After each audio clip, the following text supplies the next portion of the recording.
आपण भाषणाच्या ओघात मार्क्सिझम आणि लेनिनिझमवर बोललात. मला वाटतं की माओइझम, मार्क्सिझम आणि लेनिनिझम हे तीन वेगवेगळे विषय.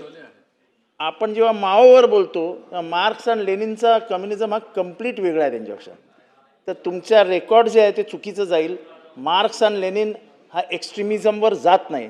मार्क्सिझम मानणारे जगामध्ये अनेक जण आहेत, लेनिनना मानणारे अनेक जण आहेत आणि माओचं कम्प्लीट कम्युनिझम वेगळं आहे.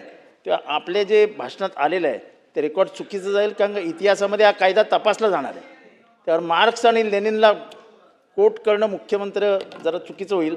आपण ते तपासून जर काढायला सांगितलं तर बरं होईल. मी त्यांना कोट केलेलं नाही. नाही नाही नाही, हे त्या पार्टीचं संविधान आहे. त्या संविधानातले वाक्य जसे तसे मी वाचले. भारत की कम्युनिस्ट पार्टी माओवादी त्याच्यामध्ये